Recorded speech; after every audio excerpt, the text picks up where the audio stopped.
another edition of Turned Out a Punk. I'm your host, Damian Abraham, and once again I'm bringing you a conversation with someone who grew up listening to punk, may or may not still be involved with punk, but had their life changed by the genre in a major way. And today on the show, someone who influenced me in a major way. You may know him as the designer of the logo for Burn. You may know him as one of the minds behind the fanzine Boiling Point. You may know him as the guy who did Irate Records. You may know him as the guy from No Escape. You may know him from the band Kiss It Goodbye, but probably you know him from the legendary band Deadguy, who are back together with a new record. More on that in 1 second. Tim Singer is on the podcast, and as I said, this is a huge vocal influence on me and someone I've wanted to talk to for since I was like a little kid. So this is a big one for me. More on that in 1 second. But first, if you would like to get in touch with me, head over to the email address turnedoutapunkpodcast@gmail.com. That is run by my brother and show producer and guest booker extraordinaire, Tristan Abraham, and he will get the message to me. You can also find me on just Instagram, @LeftForDamian.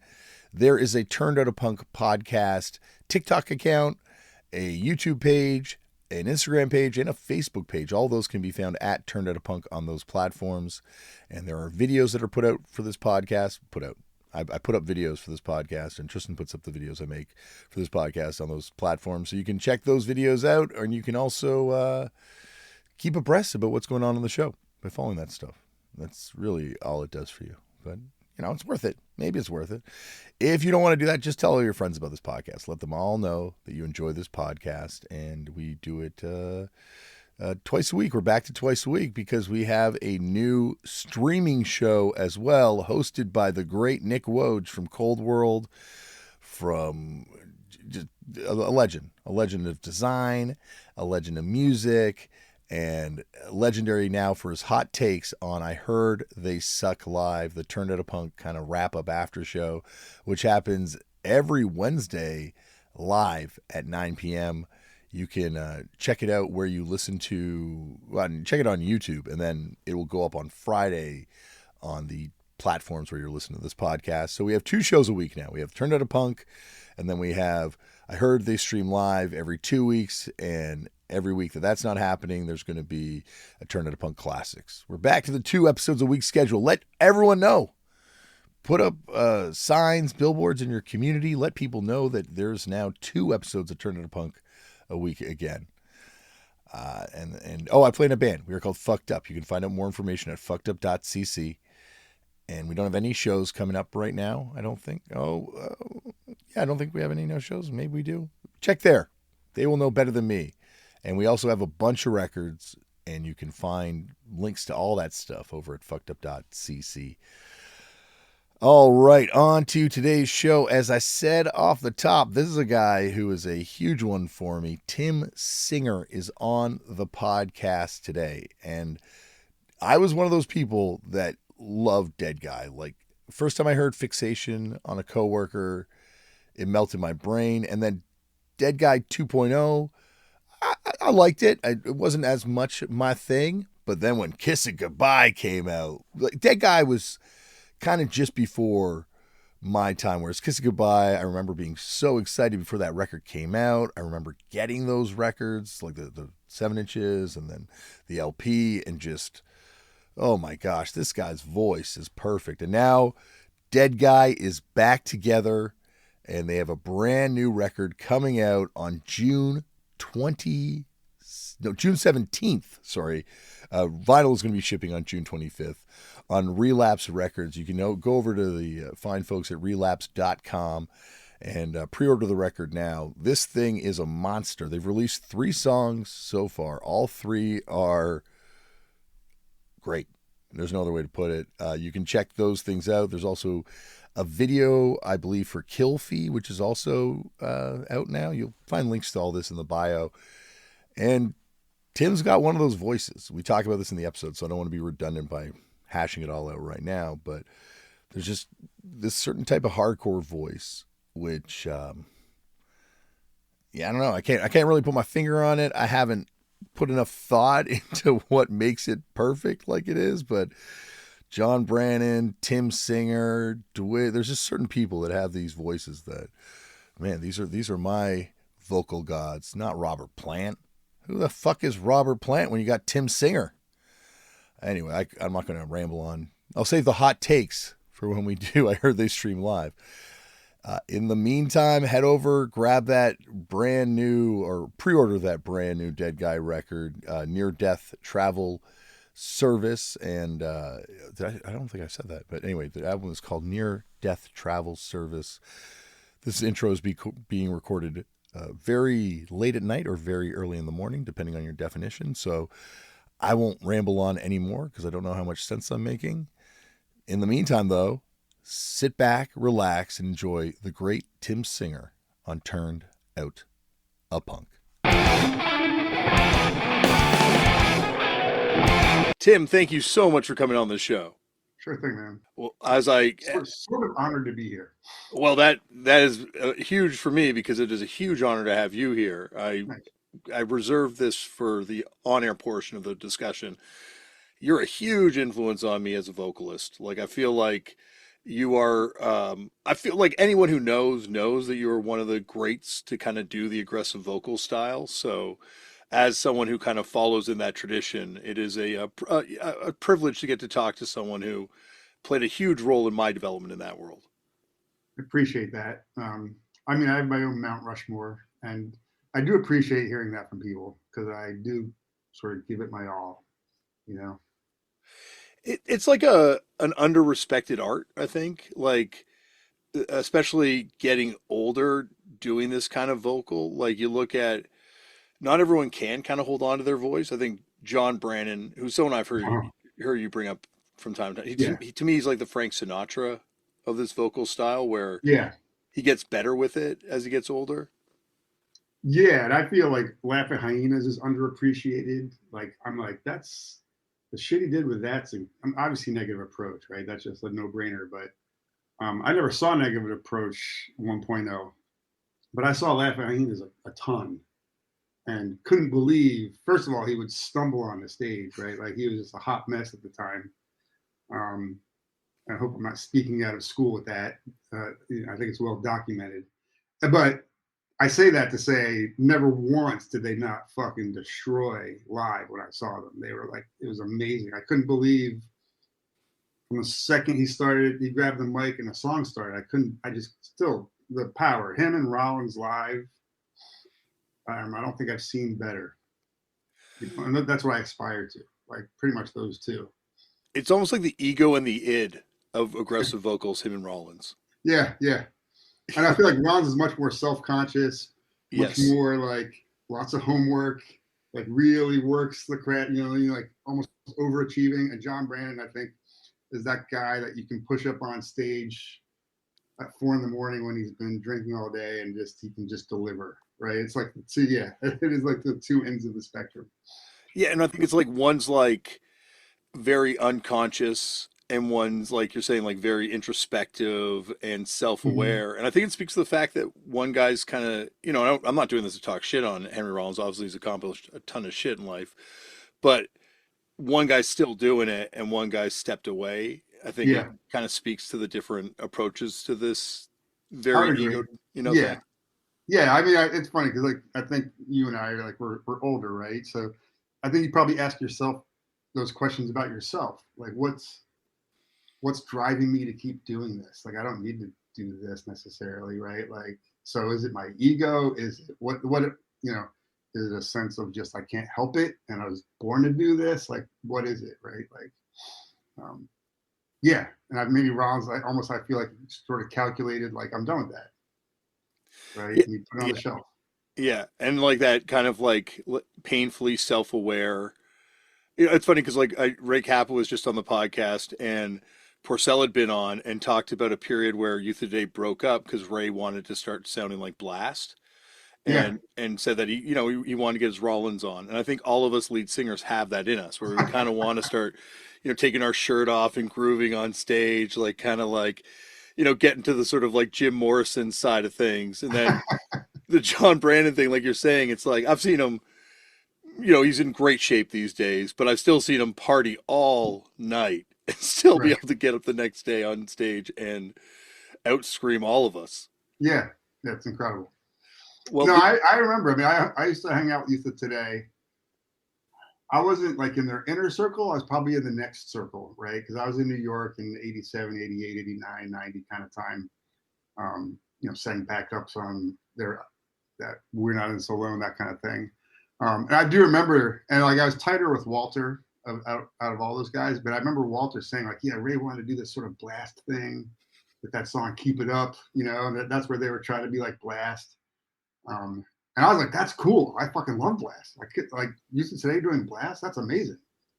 yeah, But yeah. they sort of, I think, decided that was not the way to go. No, I could see why everyone else in the band but the lead singer would push back on that. Like, Right. no, Right. we're Yeah. not we're not doing the Rollins band thing with this Yeah. band. It's a band, and I know it's funny because when I brought it up to Ray, he pushed back on it like, I don't remember that. I wasn't trying to get my Rollins on. I don't know what you mean by that. I think a ton of us were, like you said.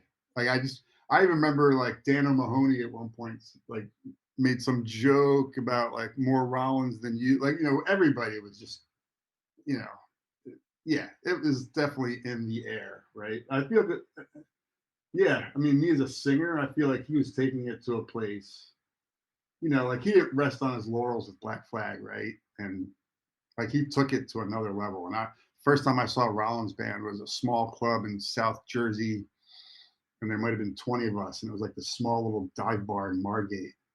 And I'm like, this is a guy who's been in Black Flag forever and played huge shows, and now he's playing to like 20 people and delivered like you wouldn't believe. And I was like 17, 18 at the time, and I was like, holy fuck. And that stayed with me to this day, where it's like that mindset of like, no matter what, you go to 11, right? For whoever's in the room. And that translates to recording and practice. Like, I was reading this is cheesy as it sounds. It's like I'm reading Get in the Van. You know what I mean? And you're just sort of, and it's like this is pre-internet too, right? So you're just getting your inspo from wherever you can. And he was the guy sharing the most. Like he's letting you peek behind the curtain the most, right? Like basically his tour diaries and whatever, right? And he's iconic, and back then tattoos were scary and like not the whole thing. So there was definitely like this allure. And John Brannon was nowhere to be found at that time, other than after Hyenas came around. But he wasn't trying to build this persona the way Henry was. Like Henry was very consciously building a persona, and it kind of worked. Well, because like when you think about it, we're up there on stage, and I mean this as us pure lead singers, not hiding behind one of those guitars or anything. Right. Like what we're doing up there is like we got two instruments, our voice, and then we've also got our ego. And that ego is a defensive thing. Like you're saying, when you're playing to 20 people a night, you got to go out there and still play like it's like 200 people losing their minds at a packed Yeah. basement or something. I know it's funny because sometimes I think like, man, like the drummers got it easy, man. It's like if it's a shitty show and there's no one there, it looks the same to them. It's just a dark void back there. And they're just playing their shit, right? Yeah, my ass hasn't changed at all in the last 20 years. So yeah. Well, Anyway, thanks for the compliment. well, I got to start it off the way they all start off, though, which is, Tim, how'd you get in a punk? Do you remember the first time you ever came across it?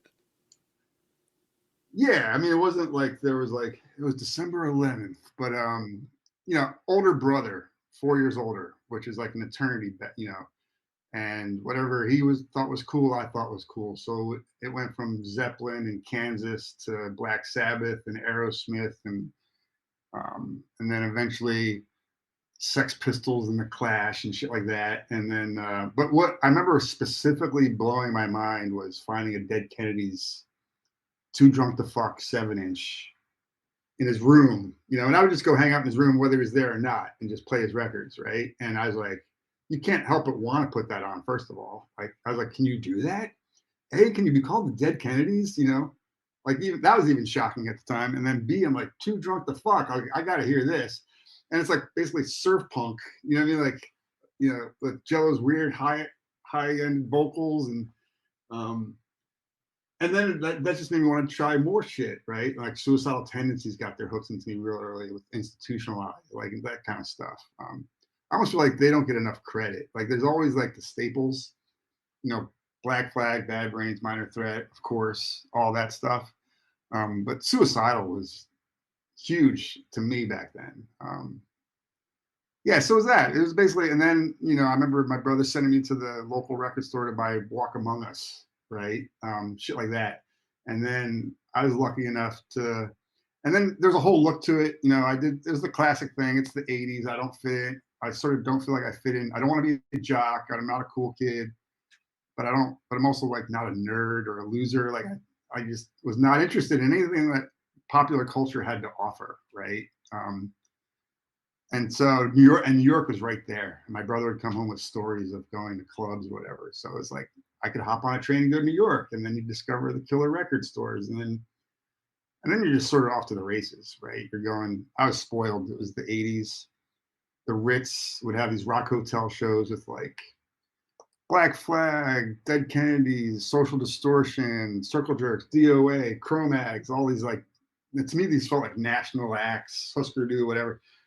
And that was like amazing, right? That was like a train ride from where I grew up, right? And it was still a secret from all my peers in high school, and it was a big fuck you to them when I'd wear the shirts or whatever.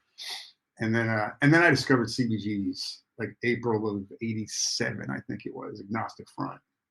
And not only was it the music I love, the band is like right there sweating on you. And in the pit is like there's Harley from the Cro-Mags just like going ape shit, right? And you're like, what the, and then there's no turning back. Like so lucky to grow up around that at that time. You know what I mean? It's like you look back now and it's like sort of unbelievable, right? Like, Yeah, if you start breaking down all the stuff that was happening in New York during that time period in different places, be it art or rap music or punk. yeah, It's just like that. What an incredible time of culture in like a really geographically tiny, tiny little place. yeah. No, I remember Gus Pena, who everybody calls Gus Straight Edge, and he's on the cover of The Way It Is, and he's like sort of the fixture Gorilla Biscuits roadie. This is back when you would swap tapes. He made me a tape, and it like had side by side before it was out, and maybe Straight Ahead and shit like that on one side, and the other side was hip hop. It was like LL Cool J and Public Enemy, because all that shit was happening at the same time too. Like it's like holy, KRS-One, like all this shit was happening. It's crazy. Was your brother playing in bands at all? He's dabbled, right, and he's still super into it. And he plays guitar, he writes, but he's just never done anything that's like been on a label really or anything like that. And he's taking pictures, and he's just a lifelong fan, and he'll never stop making the music either, I think. But he's never like gotten in the van and toured or anything like that. But he's seen some incredible shows. Well, that was kind of your first thing too, was also taking pictures, right? Because you take pictures of the Yeah. Wide Awake 7-inch, and as you said, Not Wide Awake was in my zine. So me, my stepbrother, my best friend, who I grew up with, we were like 3 of the 10 hardcore kids, punk kids in our part of New Jersey, and it was actually our first years of college where we were all sort of split up. And Dennis, who is my stepbrother, was in Boston, and was like, I want to start a zine and call it Boiling Point because he's in the land of SSD, right? And he was straight edge. But we were like, I was like, I don't want to do exclusively straight edge thing. Like the youth crew thing is so everywhere. I was like, I want to document everything. Like, because I was in what got me into punk was like, Black Flag, Reagan Youth, Dead Kennedys. It wasn't all just Youth of Today and Youth of Today Junior stuff. But so we started interviewing bands, going to shows, taking pictures at the Anthrax, at CB's, etc. Someday there'll be a book that I put out if I find the time. But yeah, so that's probably the first way I contributed, was doing a zine. That's how I met people like the Gorilla Biscuits guys and the Youth of Today guys. Yeah, because I've got years and years ago, I got a collection of bootleg photocopied Boiling Point fanzines. right. I've poured over many years, and since acquired a couple originals. They've gotten really expensive. Like I looked at an issue of number 5 at Joint Custody, and it's like $250, and with 3 kids, Jesus. $250 for a fanzine. Yeah, no.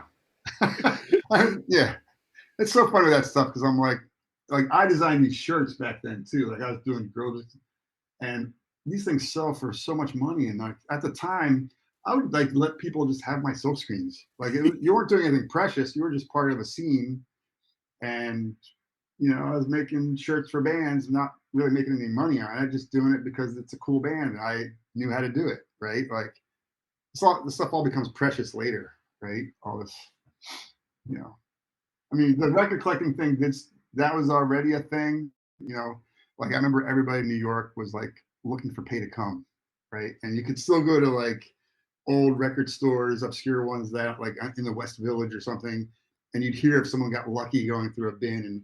And when I met Gavin Van Black from Burn and Absolution at the time, he's the one who said, if you ever see anything with the Exclaim logo on the back, just buy it, before I knew what the hell what that even meant, So the record thing was there, but yeah, it's funny how precious all this stuff is now.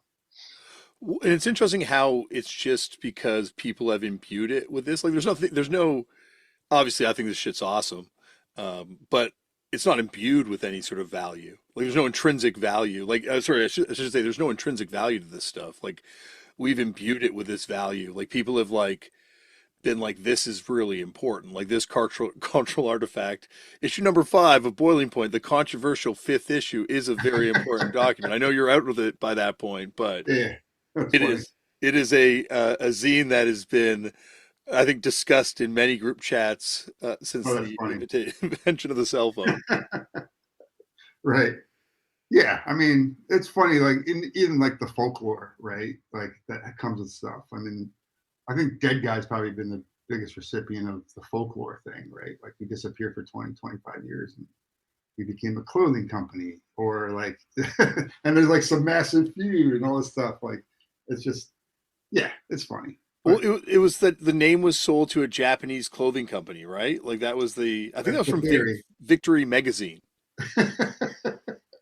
And I think Dave wrote that. I think Deadguy 2.0, which is after me, I think they broke up, and I think Dave might have written that as a joke or something and put it somewhere, and then of course it catches fire. Yeah, we're jumping way ahead because believe me, I got minutia questions about No Escape and early Deadguy stuff first. Also, you did take photos for Blood, Sweat, No Tears, right? The Sick of It All record? Yeah, for sure. Oh, that's a great record, and I think the photos in it is what really sells it to me as like a first, viewer of it as a kid. Yeah, and like, yeah, I mean, like I said, I was spoiled, right? Like you could go to CB's. It was like every week there was like a show it's like legendary at this point, right? If it's not Sick of It All, it's Raw Deal. It's not Raw Deal, it's Youth of Today, or Gorilla Biscuits, or Judge, or whatever. Even later on, Born Against and stuff like that, and then like smaller bands would come through like Swizz, or out of town bands wouldn't get the love. But New York got so much of it. You got a demo for a day. But Sick of It All were one of the first. I mean, everything back then started with demos too. So I had the Sick of It All demo, and it was fucking incredible. And then live, they were incredible. And then, then like it's funny because like people think of them, or they did back then, as like sort of a tough guy band, but they were just good guys. You know what I mean? Like they would, if you're down with them, like they could have known me for 5 minutes and known I was cool. And if they saw me getting beat up, they would have jumped in, right? Like there was just like, there's that quality to them. And yeah, and back then I remember that LP coming out, and we were just always eager to give our pictures to these bands we loved. Like we just were like, take whatever you need and just give credit to Boiling Point. Right. Yeah, and that record's incredible. Given that you like ran Irate Records, and you put out a compilation, Born Against is on it, and then you're also doing photos for Sick of It All. Like at that Sick of It All Born Against beef, was there like a need to take sides for people, or was it just like, this is something too amazing to get involved in? That was just something to witness, right? Yeah. I had respect for both sides. Like Sam, from Born Against, he sent Boiling Point hate mail that would print it in like issue 2 or something, where he made fun of us for all being like wearing Champion sweatshirts and yada yada yada. And we wrote a happy rebuttal, and like I've since like become like, to me, I like that shit, right? I like exchange of ideas, and we don't all have to be the same. I mean, so yeah, when that happened, I think both sides are probably a little silly. We're all young, stupid 20-somethings at that point, like, you know, thinking we know more than we do, and taking some shit real seriously. But yeah, I don't know. I liked the free exchange of ideas. What drove me nuts more than anything was there became so much sort of like-mindedness after a while. It was sort of like when I saw Youth of Today, they opened up for Reagan Youth, and they just sort of, it was at Danceteria, and they just showed up. I didn't know who they were because I was there for Reagan Youth, right? This was like December of '86 or something, I forget, or '87. And they just blew me away. And I was not straight edge at the time, but just their ferocity and sounding like New York meets SSD, and just they're super fit, and Ray's an incredible front man. And that was great. And you pair that with Reagan Youth, and that's even better. And if you pair it with, like, you know what I mean? And then it became like Youth of Today plays with Youth of Today Junior and Youth of Today Junior. And you know, I was just like, and then it was like, are you in the club or are you not in the club? And it sort of got a little clicky feeling, right? People, and like, you know, even cheesy shit was happening where it was like, hey, our record's going to come out, and we're taking pictures. So everybody, like, get ready, you know? And so all these pictures of these live things are sort of staged. And I refused to take pictures. I was just, my camera would be put down. I'm like, I'm not doing this.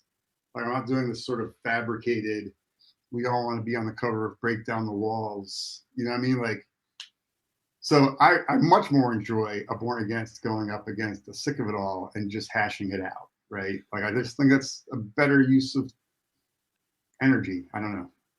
Yeah, like that's I feel kind of the same way. It's also, I think, a unique facet of New York, where you know the storied Nausea, Ray today, Ray of Today, and YDL all living in the same apartment with people from side by, like, it's just like everyone was living in the same sort of apartment, and like I think that's unique to New York, where all these sort of disparate kind of people can kind of coexist. I think the sense that everyone's living in apartments on top of each other, like you kind of have to put up with your neighbors a little bit more, I think, in New York than other places. Yeah, I do think the coexisting thing New York had down. Right, because you could have like sort of Nazi skinheads.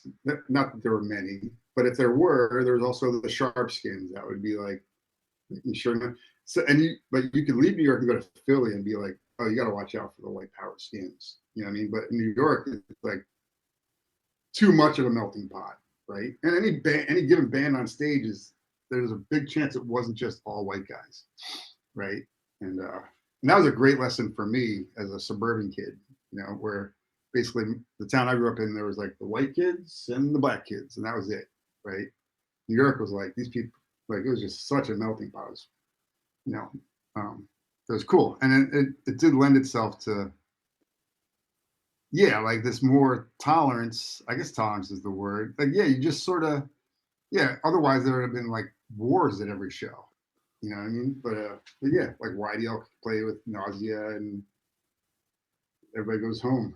Yeah, I don't see that I was happening. not into YDL's messaging at all. No, no. That's the interesting thing, because it's not like something that's applicable in the real world, where one side does have Nazis on it and one side doesn't.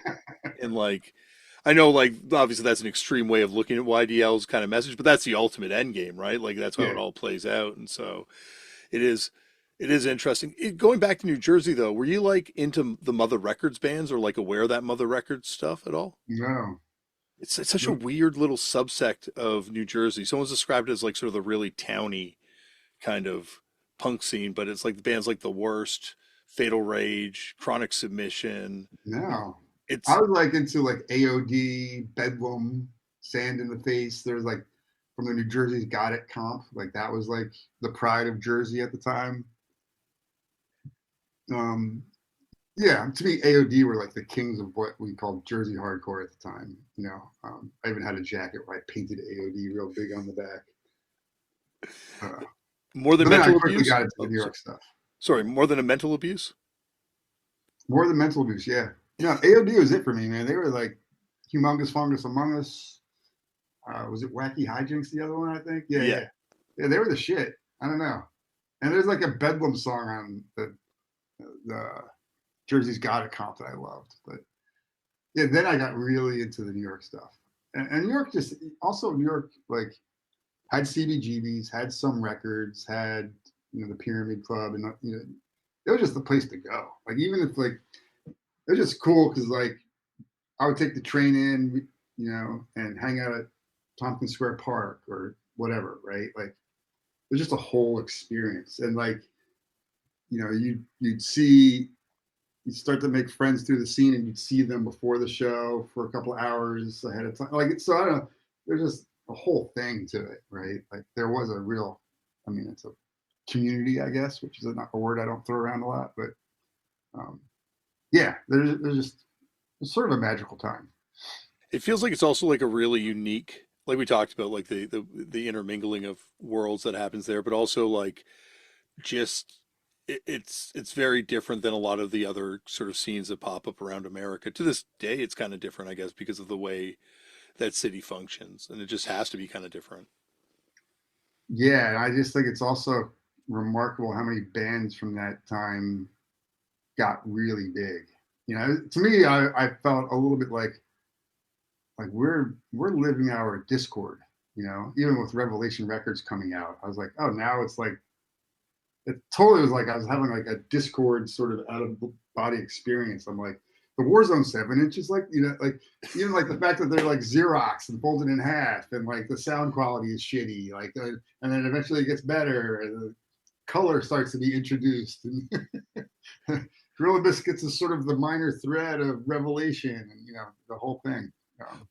Well, yeah, like you look at the Together comp, and then like the Yeah, aesthetics of the early Boiling Point, like Boiling Point 2.5 and Boiling Point like 1, you kind of see a graphic similarity, and it does feel yeah. like that was the thing about like Youth Crew. I think that's why it does eventually break off and become this kind of unique thing, because it did have a defined aesthetic graphically, fashion wise, sonically Oh, for too. sure. Yeah, I know it's funny because like in some ways I'm like I perpetuated that, right? Like I did these Gorilla Biscuits shirts, the first ones, and like I was literally just a kid who took a silk screening class.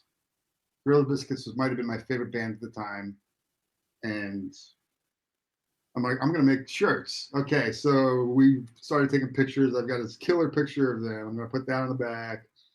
I'm gonna surround it with the words Gorilla Biscuits. The front giant GB. I've got this cool gorilla that Alex drew that I found on a flyer or something. Put that on the front, and then these become like a thing, like a look almost, right? And then other bands want that too. They want like so. Oh, another band will put the picture on the back or whatever, and it became sort of a thing, right? But the funny thing is, by the time I was in bands, I was like, I'm so done with this. I don't want glory photos, like you know. So with No Escape, it was like, oh, let's put a nice blurry, weird photo on the cover instead of like, yeah, like just because I don't know, you do something long enough, you want to pivot, or at least I did, but the scene didn't really want to pivot. The scene wanted to kind of just continue the pep rally. I love that kind of like in the same way that I think there's a lot of interesting stuff that happens kind of 83, 84 in hardcore as people kind of leave it to do other Right. stuff, Dinosaur Jr. and all that kind of wave of stuff that kind of comes out of it. I think you kind of get that again like 90, 91, where the Youth Crew bubble kind of bursts, and like Mm-hmm. there's a lot of post Youth Crew aesthetic shifts and musically too. I Yeah. love that period. Like I find the rejection Yeah. of Youth Crew really interesting.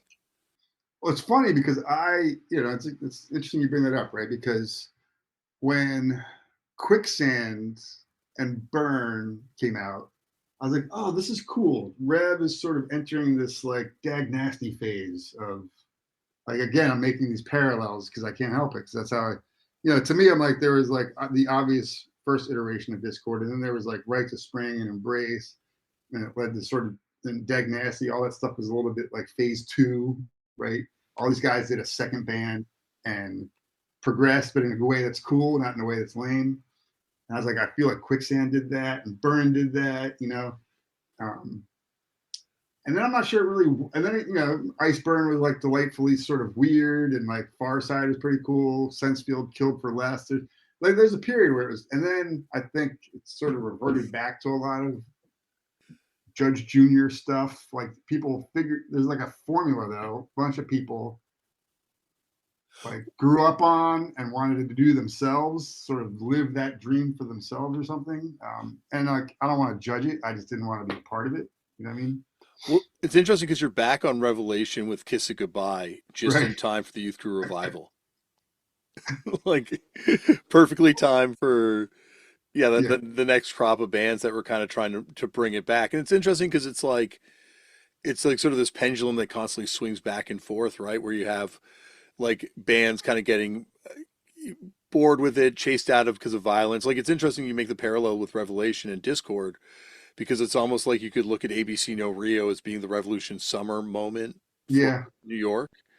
And that kind of constantly seems to happen where you like for whatever reason, people kind of turn their back on quote unquote capital H hardcore. And then there has to be another wave of kids that are like, no, we're going to bring it back. Like this is the true thing. And then they eventually have to get bored with it. And they have to kind of do something else. Right. Yeah, for sure. No, that's interesting that the ABC No Rio thing. Yeah, because I was a part of that too. Like that was really cool. And like, what was really cool was like, there's like the goofy bands that played, and there was like a goofier atmosphere, but still really cool bands like Burn played there a lot, Crackdown, Citizens Arrest, Quicksand. I think Quicksand's first official show was at ABC No Rio because I think it was booked as Moondog, and then I remember Walter. And I have pictures of this show. And I remember Walter showing up, and I think they'd made because I think he was showing me that they had just made shirts, and it said Quicksand. I was like, what is, I was like, I thought you guys were Moondog. He's like, yeah, no, lineup, a little bit of a lineup change, and now they're Quicksand. And so that was a cool sort of second act for the whole thing. And Walter, to his credit, was as big part of that as I think he could be, as far as someone who really did come from being king of the hill with the whole CBs scene, I always thought that was really cool of him to try to be a part of that. Yeah, like I think sorry, go on. I'm not even sure I'm answering a question, but we're just riffing. No, absolutely. And I think that's the well, I think that's the point of the show too, but I feel like that's the moment you have in New York where obviously things start shifting in CBGB stuff, and there's like a change in the guard kind of. But you look at that where all the children now comp, and there's like awesome stuff on that. The Moondog stuff. I was working with Walter a couple years ago and trying to put out the Moondog record at a record label, and just trying to nail down the timeline on when Moondog stops, or when Gorilla Biscuit stops and Moondog kind of starts, and then when Moondog transitions into Quicksand. It's like a real hard thing to kind of pin down with that guy sometimes. Yeah, I mean, I was at the Moondog show at CB's. I have a couple of pictures, and it's Luke on bass and Howie on guitar, and I think Tom Capone was already on guitar, but Sergio was not in it. And I don't know, Alan might have played drums because Luke was not playing drums. It was a funny lineup. But I remember liking it. Like I remember, my first time hearing it was seeing him at CB's. I remember liking it. So I was really curious what Walter was going to be like live, or even just what his voice sounded like. Like nobody knew then, right? And it was cool. Yeah, and then like next thing I know, it was like Sergio's on bass and Howie and Luke are not in the band, and they sound a little bit different. But yeah, I always liked it. I don't know. But yeah, it's still sort of a mystery to me, like what is Moondog in all of this? Yeah. There is like a LP worth of songs. And wow. Yeah, it got put out a couple years ago, like as an MP3 only. When I say a couple years ago, like 20 years ago now, but as an MP3 only type release. Huh. And Walter's just decided that's going to be his like lost album out there. And there's a bootleg that I think the guy from Food Swings put out back in the early 90s. and then there was a like the one song on that comp, I guess Where Are the Mhm. Children Now comp, and that's kind of it. But yeah, I love that stuff. To me, it's like, well, obviously it's the bridge, but it's the perfect bridge between Gorilla Biscuits and Quicksand. Right. I haven't listened to that one, but I forgot that was on that because I remember the guy. I think it was like the guy. I think Melinda Beck did the cover. I'm trying to remember. I remember watching the thing happen, like because I worked at Beatus Records. The guy who put it out. I think there's two covers, right? There's like a screened cover of I the think so. Yeah, kids, and then there's like another version too, right? that rings a bell. Yeah, we're going back a lot of years. Well, going back a little bit further, were there other records you wanted to put out on Irate Records? Hard to say. Like the Irate, that comp was actually announced in Boiling Point. Um, and so I think I'd already collected a couple of those songs, and it was going to come out on Boiling Point, but then Boiling Point by then was sort of defunct because I had started No Escape, if I'm getting the chronology right. So what I quickly found out was like it's a lot of fucking work, like to put out a record, and then I drove up and down the East Coast, basically giving record stores my record, and then they'll be like, "Yeah, come back to get money someday." You know what I mean? And I'm like, "Fuck! Now I got to drive back to like fucking DC to this tiny little record store that I just gave like 15 records to try to hopefully get $40 from that, and then they'll want more, right? Like it was just like a lot of work." And mail order sucks. Like that's a pain in the fulfillment is from hell. So I think I quickly was like, I'm gonna just focus on my band and sell demos at the shows. Like that's much easier. How much did you press that? Because it was like 1,000 or more. Yeah, it was pressed twice, so it might be 1,000. I probably sold it at shows. That must have been how. Or I think different people probably like Very Distribution might have picked it up. Who knows? I don't really remember, but I do remember. It was a great lineup. Oh, it's crazy. It was easy to sell. It just wasn't easy to like distribute. Like for me, like I didn't do it with anybody else, so it was me and my car. And if there wasn't a show, like I'm trying to go to record stores and get them to pick it up, and there's only a handful. And yeah, and so that was just like a lot of work. And like, I think if I might have kept going with it because I was well connected enough to enough bands where I probably could have figured something out, but I quickly had my own bands to focus on, which was my sort of ultimate goal after a while, was like to have my own band, sort of create your own content, right? Like, so that's where that went. Yeah, because you guys, like, I was always wondering why you didn't do the No Escape records, because I guess the Turning Point split comes out just after or around that Yeah, time. we lived with Chuck Miller, right? Who was really into starting a record label. And so he handled all the ugly stuff, right? I still designed it. I still got to be on it. I just didn't have to handle the logistics, which was way better for me. It's hard enough like printing, like, designing the No Escape demo, and like I would like print out the demo sleeves and cut them out with X-Acto knives and fold them for shows, that kind of shit. That was enough. Like if someone else can handle the like distribution and selling and getting the money, cool. I'll just work on making songs. But you were also doing logos for other bands at this point too, right? Like, did you do the Resurrection logo or? Yeah. Yeah. Yeah. I mean, what would happen is like, I know different people, and like every once in a while someone would ask me to like either make a shirt or design a record. So that inevitably meant I'm probably going to make a logo for you, right? Like that's how the Burn logo happened, right? It was just, I think Alan knew me because I'd done Beyond shirt, and Alan briefly lived on my sofa for like a week in Brooklyn. That's how we met. Yeah, I think it was like he had started Burn. I knew Gavin too, but I'm pretty sure it was Alan that asked me to like do Burn shirts, and they had nothing, right? So I was like, well, I'm just gonna, figure out a Burn logo and make a. That's funny because back then too, I just sort of did it. I don't even know if I ran the logo by the band. I think I probably just showed up with shirts. You know what I mean? Like it's just how shit happened back then.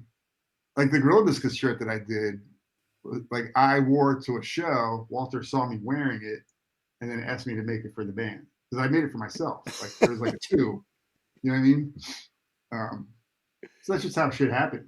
Like Resurrection was like the same thing. I was like, they need a logo. I even took like promo pictures of them because I had a camera. Like the whole, you know, I laid out. I think there's a Chris Tolliver photo of a TV for the cover. I don't know. I started doing that more and more, but it's like once you're in your own band, you kind of want to do it less and less for other bands. You know, kind of want to almost like save your ammo for yourself. It's so important though, because you like think about every band that's kind of memorable versus the bands that aren't really remembered. Like the strong graphic sense Right. is so key. Yeah, and I probably would have done it for a living if there was a living to be had. Yeah. But asking bands for money is like getting blood from a stone. Some, you know what I mean? And you feel bad. Like I don't want to ask my punk band friends for money. Like, you know, like I know how broke we all are. So it's like, yeah, it didn't strike me as a career path, even though I sort of wanted it to be. Like in my mind, it could have been like in some really extrapolated way, you know, but I don't know. I was like, I just turned all that energy into making my own stuff, you know, instead of like being this hired gun for all these other bands.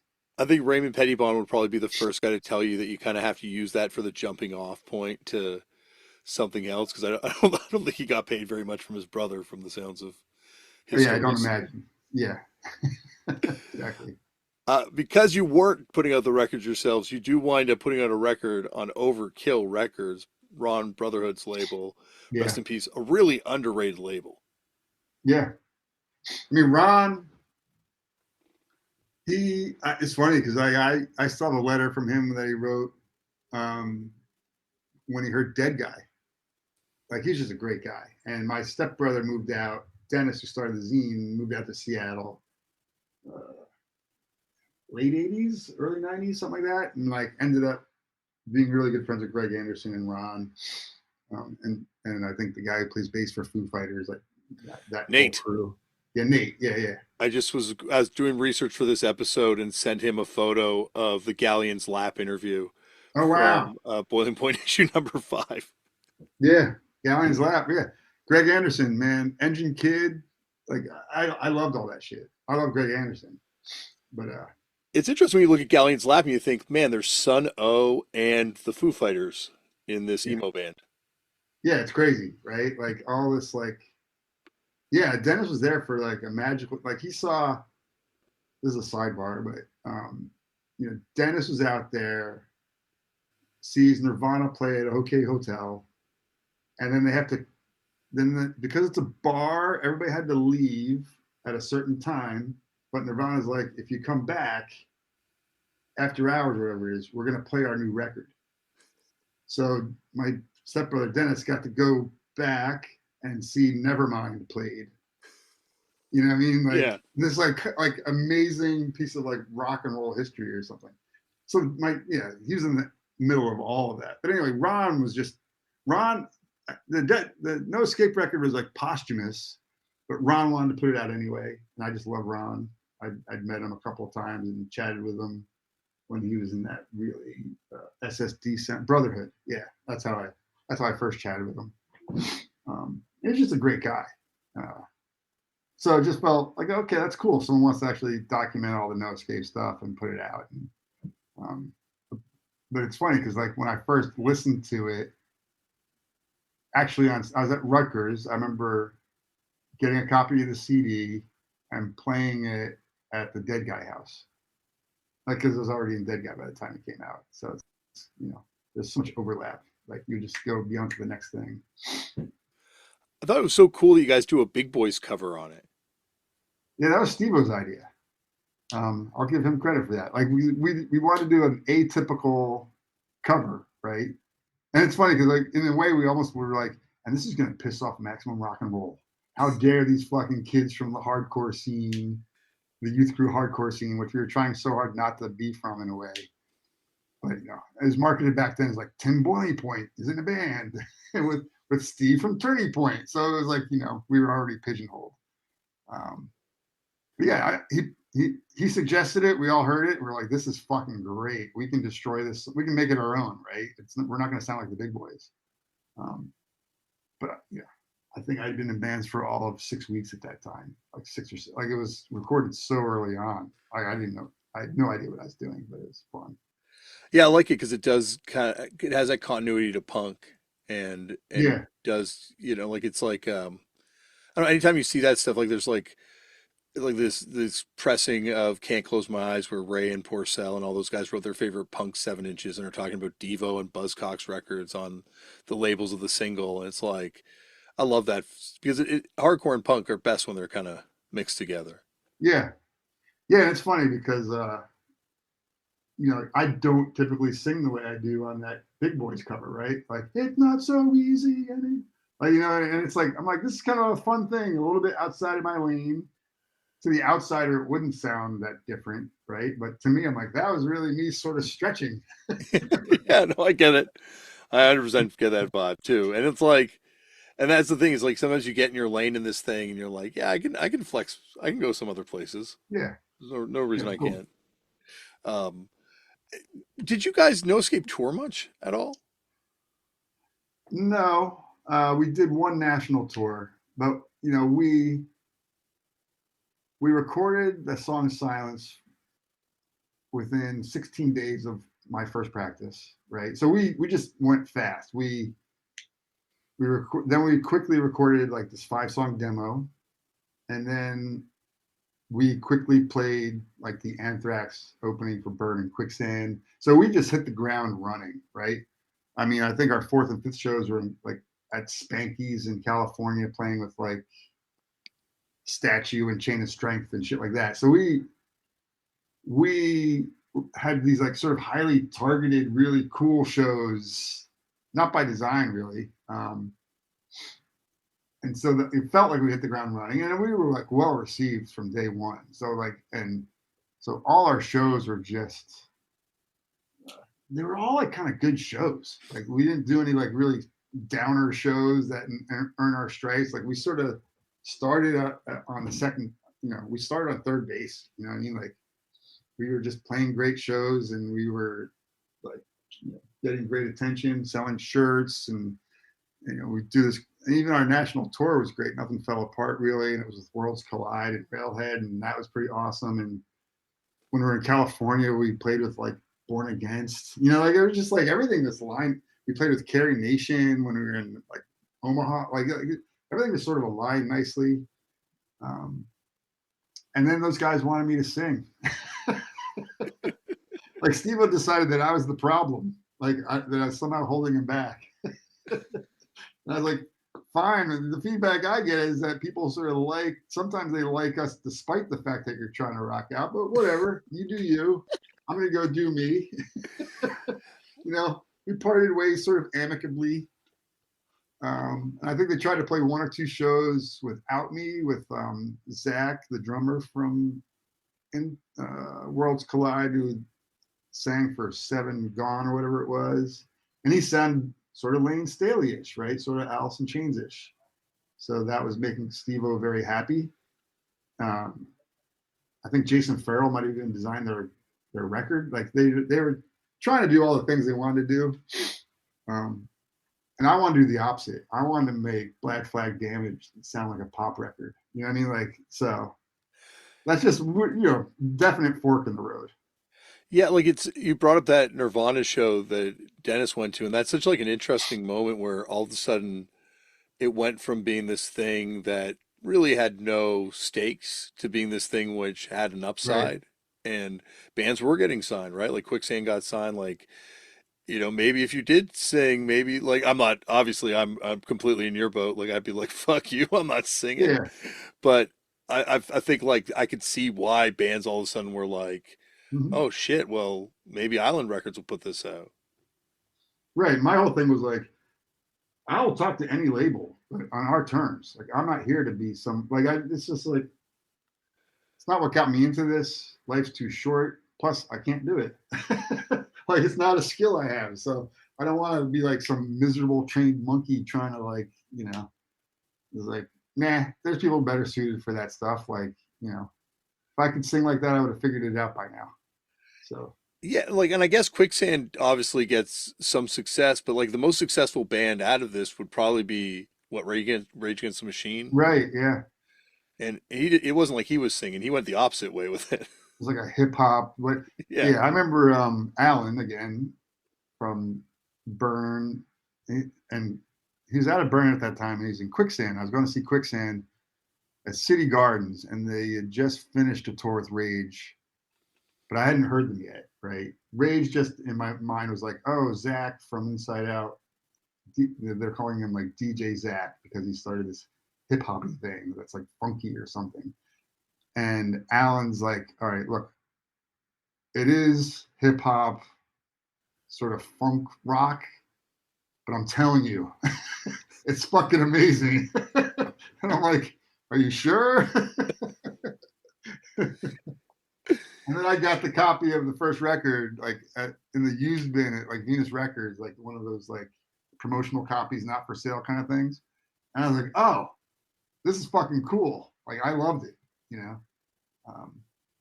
and it sort of to me was like, and he doesn't, they're not trying to rock out. They're not trying to like ride the grunge train or what, you know what I mean? Like, it just was like, it's refreshingly different, like nobody sounded like that yet. yeah. The grunge thing was a real divide. Well, obviously, issue number 5 that I keep going back to, Boiling Point. Like, there's a letter. I think it's in the next issue. There's like a letter section where people are like really pissed Yeah. about the change in it, and like and Nate from the Foo Fighters, when he was on, talked about going to see Nirvana and being like, oh, they just sounded like Led Zeppelin to me. Right. And it was like I don't know, like it's because obviously it changed everything, right? Like there was, and to this day, like I think it changes. I don't think we'd live in this world where you'd have a turnstile in these places without Nirvana kind of being that band that first crosses over like that.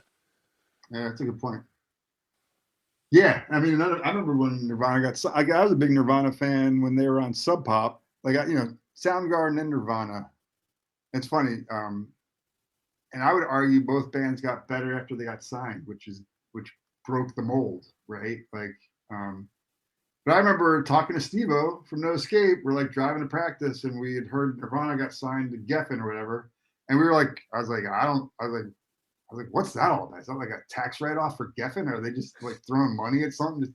You know what I mean? I'm like, I love Nirvana, but like, I don't see like regular people loving Nirvana. And what the fuck did I know? Right? Like, yeah. Cause I remember Smells Like Teen Spirit comes, like the album came out. I went to see them in New York and maybe City Gardens. And the album's out. Never mind. But it hadn't blown up yet. So you could still go see them at medium-sized clubs, right? And it just felt like, oh, they have a record out and it's good and cool. It's like popular than the first record and it's got more range than maybe I expected. And then I remember like Headbangers Ball or whatever, the After Midnight thing. They played Smells Like Teen Spirit and I recorded it on my VCR because like, I might never see this again, right?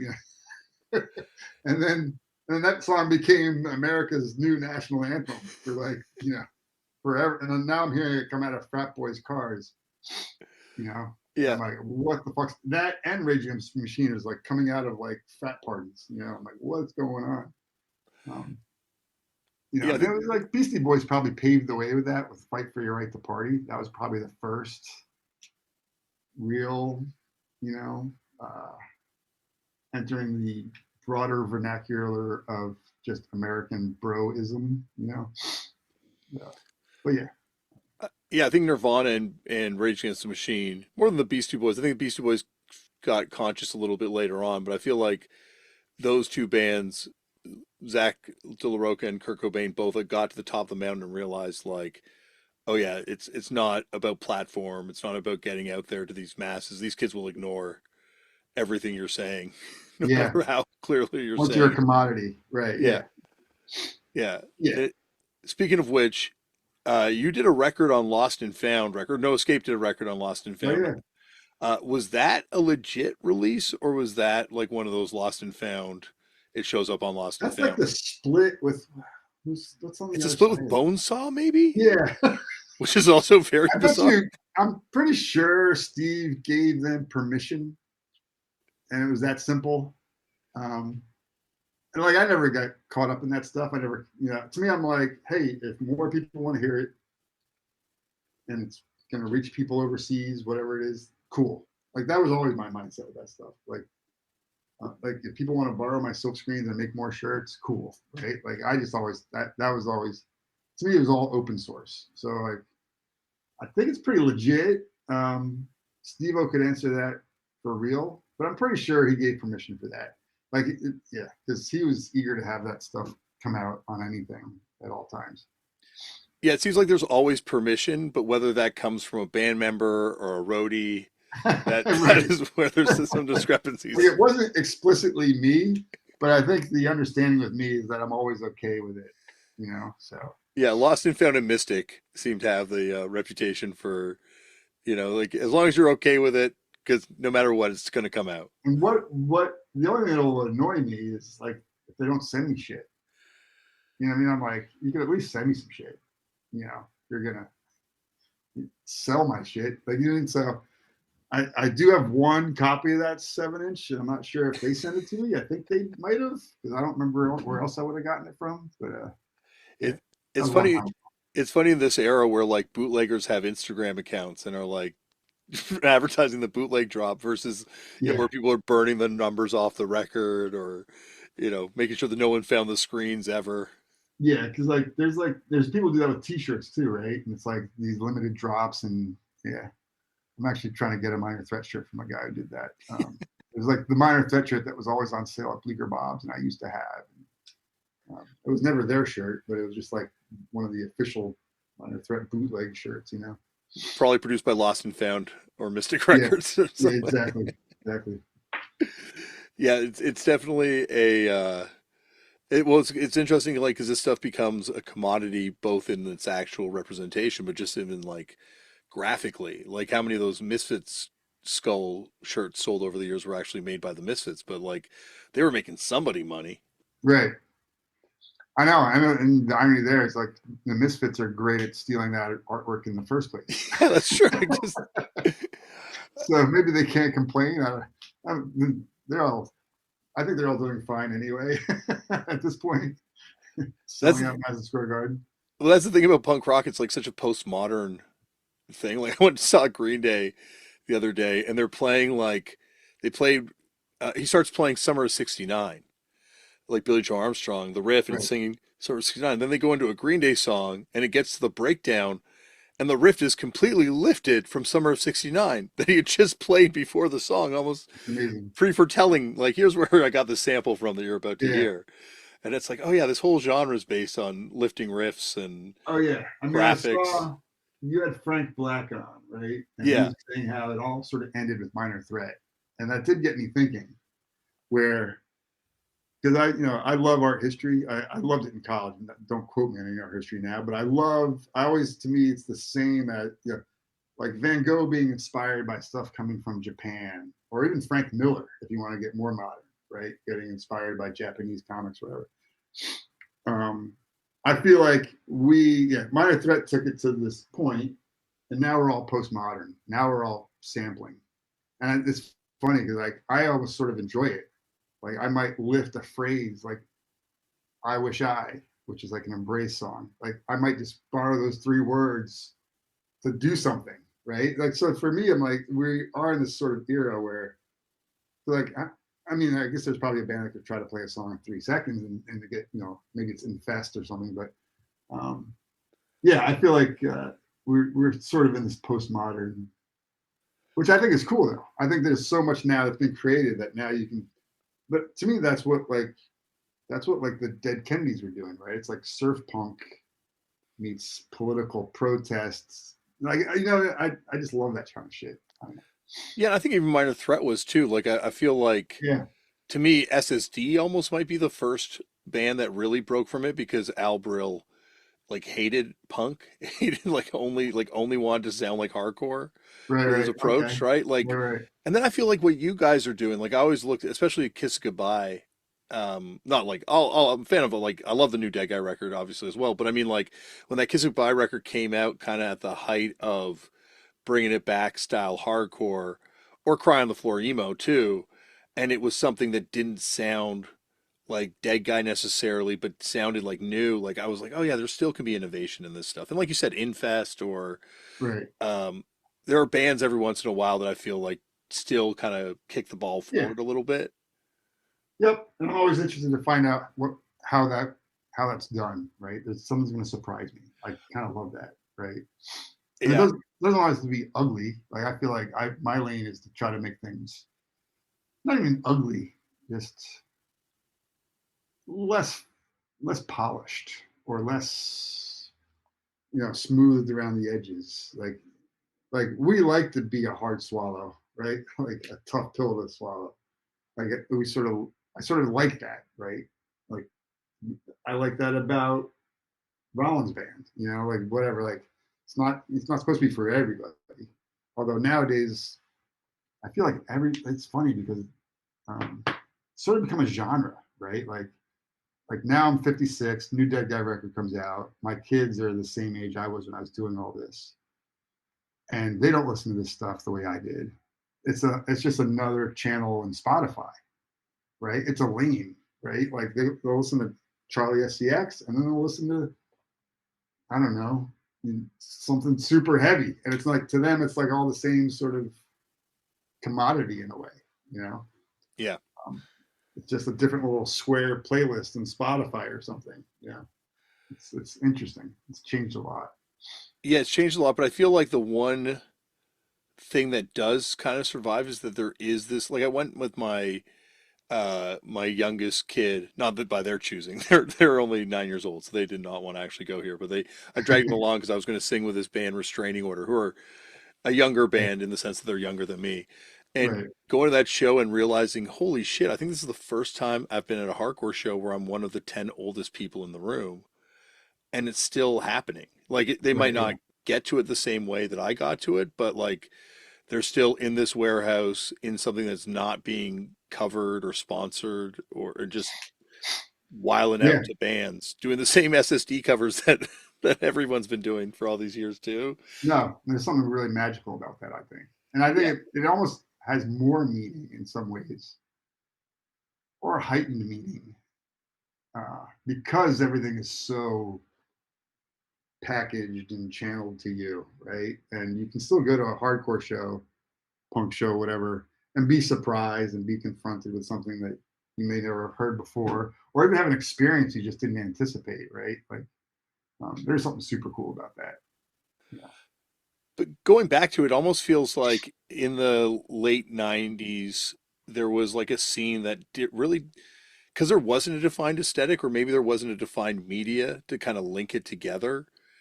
It kind of all was like these sort of like little disparate pockets. But you look at where, in particular, metal, but aggressive music is gone. And it's really like that 90s scene was like the germination point, like Burn the Priest or like the pre-Mastodon Yeah, yeah. bands or the like the power violence stuff or like the noisecore stuff that was happening too. Like there's just like there was like this really cool underground scene happening across North America, and there's bands in England and Australia doing it too, like across the world actually. But there wasn't like a place that you can really see it all brought together other than zines being like, this is happening. There's this band called I Hate God, and there's this Right. band called Deadguy, and they're all cool. And it's not posy and it's not emo. It's like this other thing. Right. Yeah, and it's funny because like I came from the pure hardcore scene, so like the metal thing was like the other guys, like they were into that, and it's funny because like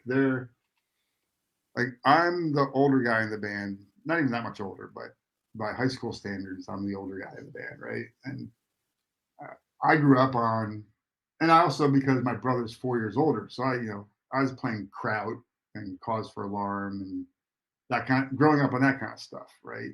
Um, and those guys were like really into like the Jersey metal stuff, you know, that I can't even think, you know, think of the band's names, but that's what was really influencing them. And they just sort of discovered hardcore through this other route, through sort of metal, right?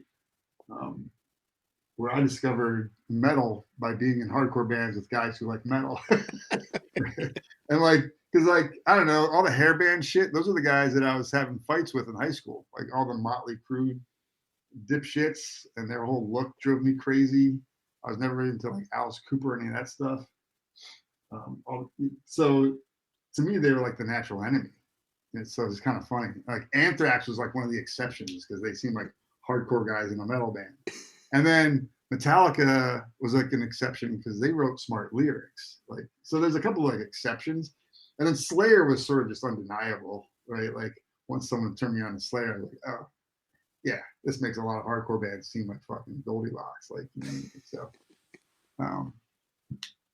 yeah, and now it's funny, like I love the metal scene. Like metal, like you said, like it just kept getting cooler. Like, I don't know, it branched like crazy.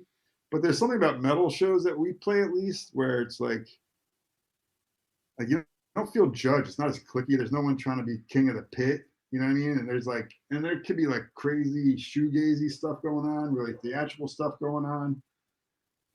And everybody's there for it. Like, it's kind of cool. Like we played some of these really big fests and it's just like, everybody's there for it. Like, it's kind of cool. Yeah, Randy from Lamb of God, when he was on here, talked about how there was like this sort of second wave of American crossover, and that's what you're seeing the fruits of now. Yeah. And it's it's really, it is like, it's cool because it is a scene that just feels completely counter to like, because I was the same way. I hated metal as a kid, and I didn't even make that any of those exceptions till much later. Like I was like, I just didn't, I had such an aversion to it because it was just sort of this like impenetrable rock He-Man toy kind of presentation of stuff. Yeah. And I was like, how can you guys not write cool lyrics? And like, you know, like why is it stupid? It doesn't need to be stupid. Like, was that part of the reason that you guys went on Engine Records as opposed to Blackout Records, like not wanting to necessarily be associated with anything else? Yeah, but that was more Bill Wilson. I think he wanted Engine to be like not like, I think he wanted something, that's the owner of the label. I think he wanted it to be something that wasn't going to be lumped in with a bunch of, especially I think, and Deadguy is very conscious of this. I never want to come across as like a tough guy band. Like, we have a tough sound and I sing about tough things maybe, but not tough in a macho way. Tough in like, I like to confront this mental breakdown that we're all sharing, right? Like I feel like I'm a good channeler of that. And like the stuff that's in your head or you might not want to always say out loud or you wish someone else would say out loud, I feel like that's our role, but we're not on a soapbox about it and we're not tough about it. So like, and maybe, you know, Bill Wilson sort of understood that about us. Like, we just didn't feel like a cookie. We were not a New York hardcore band. I feel like Blackout was like New York hardcore. And if you put us out on Blackout, I think it would have put that halo over us or whatever in a way that might have gotten us a little misconstrued. Whatever. So that might be why. I don't know why. We didn't really have a conversation about it, you know what I mean? Yeah, because I think Deadguy's almost like a victim of never being on like the appropriate label until now. I guess Relapse actually makes a lot of sense given like the current Relapse roster, but like obviously Victory is Victory and an Engine Blackout like doesn't really fit. Like it's almost like if you guys could been on like AMREP maybe or something. Yeah, like. But AMREP would have missed the entire hardcore. Like AMREP didn't get it. Like we would play shows with Today's the Day, and I think we introduced them to a hardcore crowd that they never would have discovered otherwise, right? So there was no happy place for us, I think, because I reached out to Rev. Like, to me, Kiss Goodbye being on Rev was because they missed the boat with Deadguy, and they were like, "Oh, well, okay, we'll just do Tim's next band then," because like basically, I remember talking to Jordan. I think it was Jordan, and he's like, "I think we're gonna." I said, "I get it. I get where you're coming from, but I think I'm gonna have to pass," because he sort of didn't understand it, you know, and he's on the West Coast. And because I've known him since he put out the first records, like, because I worked at Venus Records and I hung out at some records. So I've known Jordan's a friend of mine to this day, you know. So it was nothing personal. It was more like he just didn't get it. He didn't know what to do with it. It was kind of just too different, you know. I was like, okay, that sucks. Whatever. Not that sucks, but you know, my dream back then was to be on. It was like almost to be on a Discord band if I was from DC. To be on Rev would have just checked the box for me, you know, personally. And I'd never even heard of Victory Records until like I heard they were going to put our record out. Like they were like this new label I sort of heard of, you know. But whatever, they were willing to put money into it and like all that kind of stuff. So we were like, cool, someone will actually finally put this fucking record out that we recorded and have been sitting on, you know. Well, it's interesting because like the time when you guys signed Victory Records and the time when it quickly morphs into whatever it morphs into, it's a very short period of time, but like prior to your guys' record, it's a very different label than it would become, and then ultimately turns into some weird ass shit. But yeah, I mean, I only met Tony once, you know, the tour that broke up Deadguy 1.0. One of the reasons we broke up, I would say, is because the record wasn't out, right? And so we toured on nothing. We toured on 2 7-inches that people barely had. And that made it very hard for a tour in 1994, 3 or whatever it was. You know, pre-cell phone, pre-internet. It was just like a hard thing to pull off in it. And, you know, we were all young and dumb. So I barely, you know, we get back, basically break up. So I never really dealt with Tony. I met him in Chicago on the way home, I think. And that was about it. So I didn't pay much attention. You know, I always heard stories about him, sort of kept my distance. And that was that. I have 2 records. I have like an even score 7-inch where he's photocopied the sleeve, and there's a note on the back talking about how Action Pack Records have fucked them over too long, and so now he's going to go and form Victory Records. And then I have a Skeen 7-inch where I guess they were doing a pressing of it, and anyway, there's a note to the poor kid that ordered the 7-inch from Tony on Victory Records letterhead saying that because he's been fucked over too hard by Skeen Records, he's now going to form Victory Records. So it's ironic that he would then be screwing over a band on tour but not having their record on.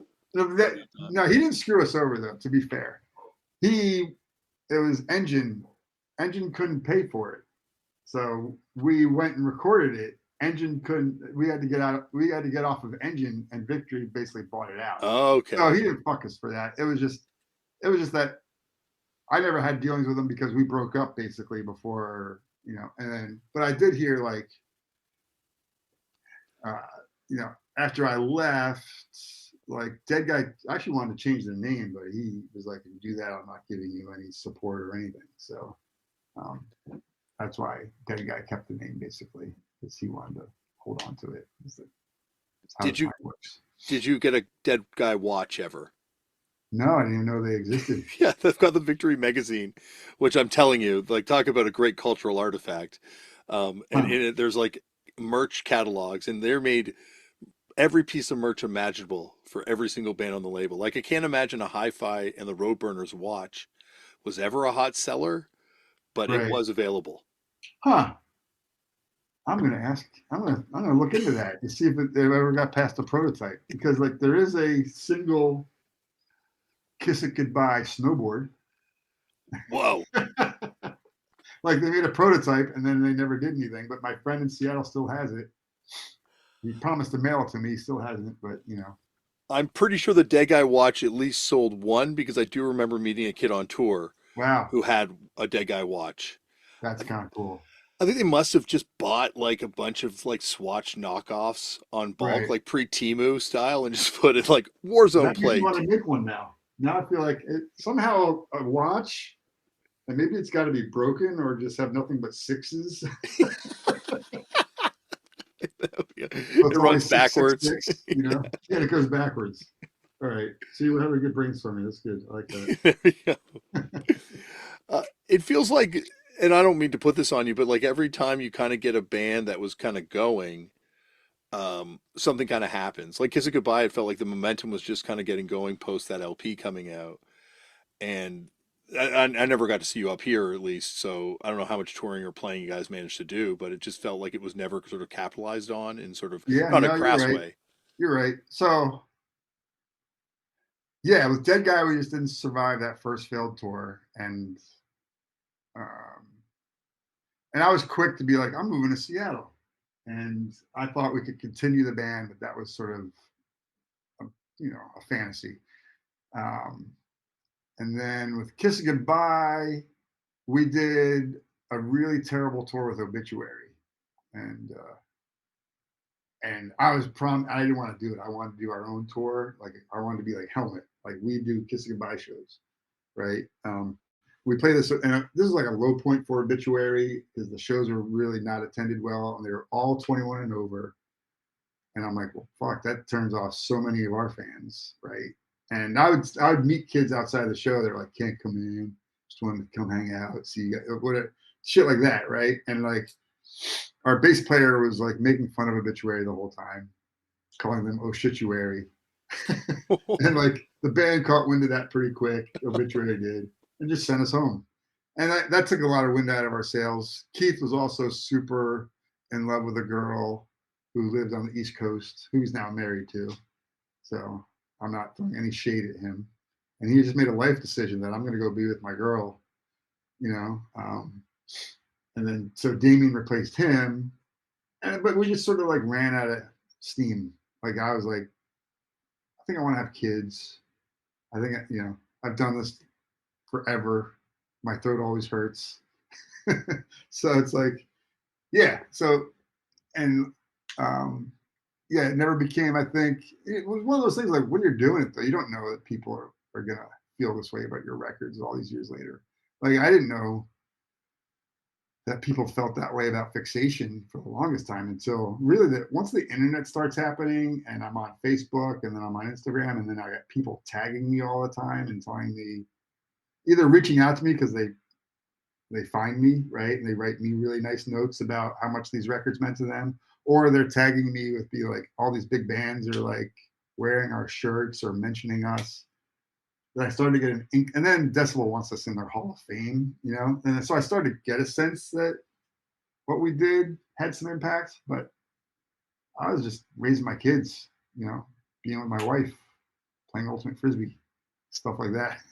It's funny because even getting into it at the time, like around '94, like Fixation was like, oh, Victory sucks, but Fixation is the record.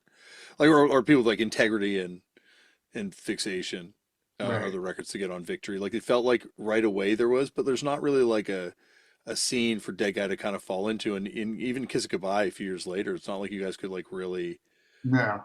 like slot into somewhere that's like a perfect fit. No, I mean it's like, we were on Rev, but didn't really fit on Rev, like they didn't quite know what to do with us, and like Sub Pop wanted to sign Kiss Goodbye, believe it or not. Like the one guy from Sub Pop was every time we played in Seattle, he's at our shows and be like, I want you on my label. And I'm like, we're on Rev. So we were going to do a singles of the month club with them. I can see that. That makes sense to me. Like especially like look at where Piss Jeans winds up Right. now Yeah. and stuff. Like there is like it makes more sense in the context of like Mudhoney and Tad than it does, I think, in I agree. yeah. Yeah. Right. Like with the us in the context of Revelation was just tough. Like it just we were so much heavier and belligerent. I don't know, like dark compared to like, what I mean? Like, and I remember hearing like Zach heard the record because he would hang out at Revelation, Zach De La Rocha or Roca, whatever it is. And he really liked like the song What If because it's about cops. And he's like, man, the whole record should be like that, And I was like, that's food for thought. But yeah, so I don't know. Yeah, like no, Kiss Goodbye played cool shows, and it's funny because like now I could see like Kiss Goodbye playing with Obituary, and it would make a lot of sense. But back then the scenes were there was just a canyon between them, and it didn't make sense. Other than like if you were in bands, like half my band was really excited to go on tour with Obituary, but it didn't really make sense to our fans. I don't think it crossed over to it making sense to our fans yet. Like now it would, you know. Yeah, like I even like seeing Hatebreed on tour with Slayer back then. It would be like all fights in the Right. crowd because it was so like the bands I think got it more than the fan bases did Yeah. back then. Now, like if that guy's playing with Obituary, to me, I'm like, that makes sense. Yeah. I can see that. Yeah. And we're not gonna get booed off stage or like misunderstood. I think people will be like, oh, that's cool. You know what I mean? Well, I think like you're saying now it's just a different stream on your Right. distribution service, whereas back then there were real stakes. Like you'd have to invest time and money into being in this one thing. Right. Yeah. Anything that wasn't part of it was really alien. Yeah. And there's even slightly antagonistic, right? Somehow.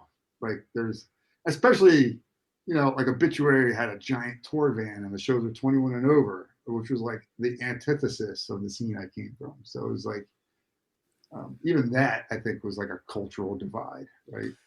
Yeah, that's why I always found Napalm Death so interesting because they were like always kind of able to keep one foot in both worlds a little bit. Yeah.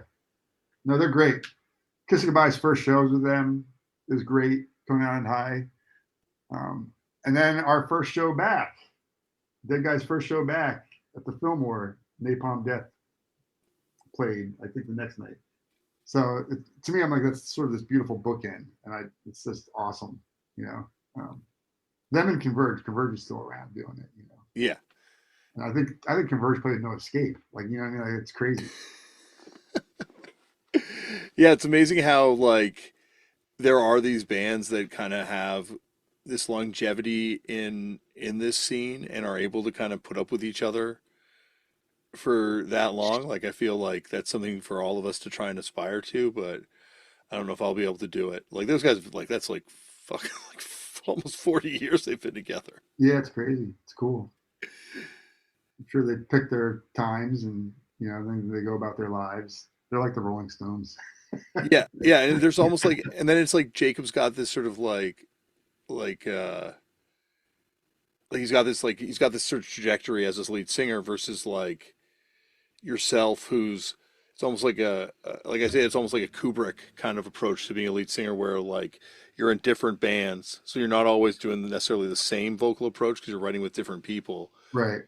But there's always going to be sort of this progression, like John Brannon. Like we were talking about the John Brannon thing, or like at the start of this conversation, where John's not the same John in Negative Approach that he's in Laughing Hyenas, but like it's cool to watch him kind of like always be John in these different projects. Yeah. Same way with you.